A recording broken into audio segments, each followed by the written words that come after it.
Salomão, ele quando viu essa jovem, ele quis ter um contato com ela, ele quis ter uma aproximação dela. No entanto, isso não foi possível porque ela teve medo. Naquele tempo, se aproximar de um rei não era assim. Você poderia correr o risco de perder a sua vida. Ela podia pensar tudo, menos que Salomão tinha se apaixonado por ela, ou tinha querido ela. Os estudiosos, eles ficam um pouco perdidos, como um rei como Salomão, na posição de Salomão que ele tinha, como poderia se apaixonar por aquela jovem a Sulamita. Mas ele se apaixonou, essa é a questão. E ele foi em busca dela, e quando ele buscou estar com ela, se aproximar dela, a história secular disse que ela fugiu dele. Ele voltou até o seu palácio, se disfarçou de pastor de ovelhas, e como pastor de ovelhas, ele foi e conquistou aquela jovem senhorita, ele conquistou ela, ele começou a se relacionar com ela, ele começou a falar com ela, ele pediu autorização aos seus pais para estar ali com ela. E eu conheço na Bíblia uma história bem parecida com essa, em Filipenses, diz que Jesus Cristo, sendo o Rei dos Reis, o Senhor do Senhor, ele não usurpou ser igual a Deus, mas ele veio em semelhança de homem e nos conquistou naquela cruz. Logo no versículo 2, você vê uma frase que diz assim, um versículo diz assim: beije-me ele com os beijos de sua boca, pois melhor é o seu amor do que o vinho. Querido, eu não me vejo beijando a boca de Jesus, mas eu posso transformar isso para o espiritual. Beijo significa adoração, ou a palavra adoração na Bíblia poderia ser traduzido muito bem como beijo.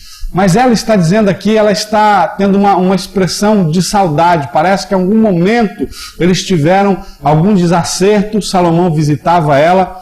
E uma coisa que eu acho interessante, a arma que Salomão tinha, a única arma de conquista que Salomão tinha, porque ele não quis que ela soubesse que ele era o rei Salomão, ele não queria que ela se aproximasse dele pelo que ele tinha ou pelo que ele podia oferecer para ela. No entanto, ele queria que ela gostasse dele pelo que ele era no seu interior. Porém, o interior de Salomão era um interior mudado, era um interior de um rei, ou do rei dos reis, do senhor dos senhores. Ele representava a figura de Jesus aqui na cruz, conquistando você. Jesus não quer que você vá até ele somente pelo que ele pode te oferecer, pelo que ele pode te dar, não.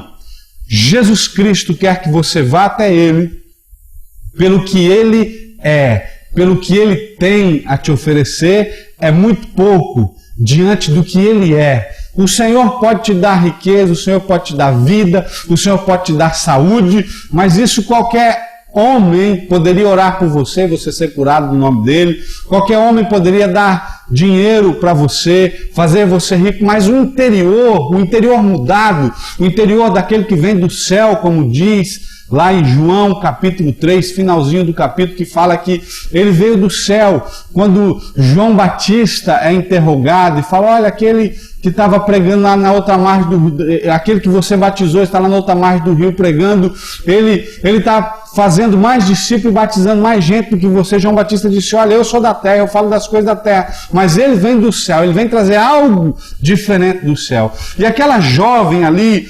atormentada pela sua família, no versículo 7, no versículo 6 e 7, ela diz que ela é morena, falando como ela foi maltratada, como a sua pele foi maltratada pelos seus familiares, pelos seus irmãos.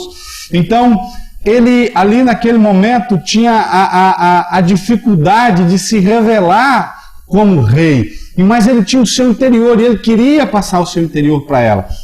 E a única arma que Salomão tinha era a sua palavra, ou seja, o que saía de dentro dele. A própria Bíblia diz que o coração fala que a boca fala da plenitude do coração, que o coração está cheio, que tem dentro do coração, então a boca fala. E o coração de Salomão estava cheio da majestade do rei, representando Jesus. O coração de Jesus está cheio de uma majestade, Jesus quer falar com você. Em Mateus, o Senhor Jesus é tentado pelo diabo, é provado, o diabo visita lá no deserto e começa a dizer assim: se você é verdadeiramente o Filho de Deus, transforme essas pedras em pães. Porque Jesus teve fome, estava jejuando 40 dias e 40 noites, e nesse período ele não comeu nada, então ele teve fome. E a Bíblia diz que então veio o tentador a tentar ele, o diabo, e falou isso para ele. Querido, Jesus respondeu o seguinte: nem só de pão vive o homem, mas o homem vive de tudo aquilo que sai da boca de Deus, de toda a palavra que sai da boca de Deus. Aqui a Sulamita está dizendo: beije-me ele com os beijos da sua boca. Ela está falando da intimidade. Ela estava sentindo saudade do tempo que ela passava com ele e que saía de dentro dele aquelas palavras. Quando ela dizia assim: eu sou morena, a minha família me colocou para cuidar de vinhas, a vinha que me pertence não é minha. Ele dizia assim: não, você é linda, você é simpática, você é o melhor. A arma dele era a palavra. Então ele estava ali, ela dentro daquela condição de tristeza, dentro daquela condição de angústia, ela tinha como eu posso dizer, ela tinha uma necessidade. Ela tinha uma necessidade de ouvi-lo, de estar com ele, de ser tocado por ele, perdão, não propriamente tocado, mas tocado com as palavras dele. Aquelas palavras faziam bem.